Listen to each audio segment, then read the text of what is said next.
ሰላም እንደምን ሰነበታችሁ የአሜን ቲዩብ ቤተሰቦች። ዛሬም እንደተለመደው ከመጽሐፍ ቅዱስ ከስንክሳር ገድላትና ቅዱሳን መጽሐፍት እንዲሁም ከተለያዩ መንፈሳዊ መጽሐፍት የተውጣጡ ጥያቄዎች ይዘንላችሁ መጥተናል። ቆይታችሁ ከኛ ጋር ይሁን። ቀጥታ ወደ ጥያቄው።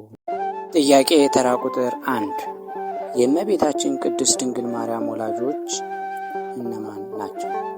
አ ዘካርያስና ኤልሳቤጥ፣ ለኢያቄም ወይም ዮአኪንና ሐና፣ አመርሃ አብርሃምና ሳራ።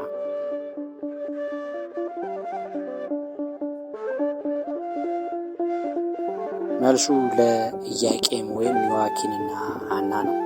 አባቷ ጻድቁ ኢያቄም ከነገደ ይሁዳ ሲሆን እናቷ ደግሞ ቅድስት ሐና ከነገደ ሌዊ ናት።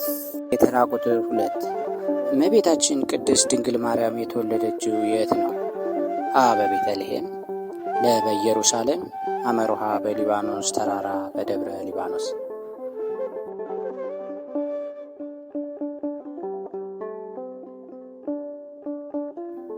መልሱ አመርሃ በደብረ ሊባኖስ ወይም በደብረ ሊባኖስ ተራራ።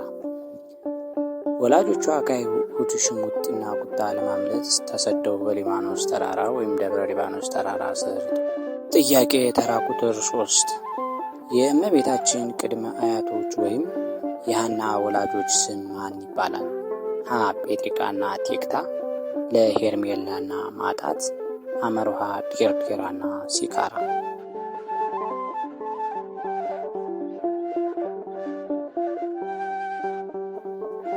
መልሱ ሀሌቷ ጴጥሪቃና ቴክታ።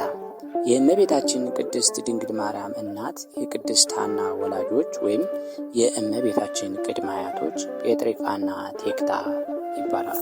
ጥያቄ ተራ ቁጥር 4 በግንቦት ልደታ በዓል ንፍሮ የሚቀቀለው ለምንድን ነው? ሀ ወላጆቿ ለሽሽት ሲወጡ ስንቅ ስላልነበራቸው ንፍሮ ይመገቡ ስለነበር፣ ለ የጥንት በዓል መለያ ስለሆነ፣ አመርሃ የእመቤታችን ምርጥ ምግብ ስለሆነ።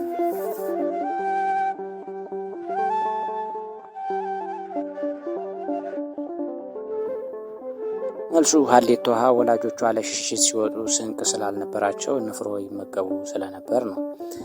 ቅድስት ሐናና ቅድስት ኢያቄም ከአይሁድ ለመሸሸግ ሲወጡ ስንቅ ስላልያዙ ምግባቸው ንፍሮ ነበር። ይህንን ትውፊት ለመዘከር ንፍሮ ይቀቀል። የተራ ቁጥር 5 እመቤታችን በምን ቀን ተጸንሳ በምን ቀን ተወለደች? ሀ መስከረም 7 ተጸንሳ ግንቦት 1 ተወለደች፣ ለነሐሴ 1 ተጸንሳ ግንቦት 1 ተወለደች፣ አመርሃ ሚያዝያ 1 ተጸንሳ ግንቦት 1 ተወለደች።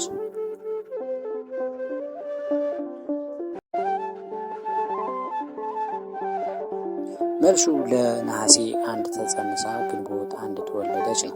በቤተ ክርስቲያን ትምህርት መሰረት እመቤታችን ነሐሴ 7 ተጸንሳ በ9 ወሯ ግንቦት 1 ቀን ተወለደች። አብራችሁን ስለቆያችሁ እግዚአብሔር ያክብርልን። በቀጣይ በሌላ ጥያቄዎች እስከምንገናኝ ቸር ቆዩ።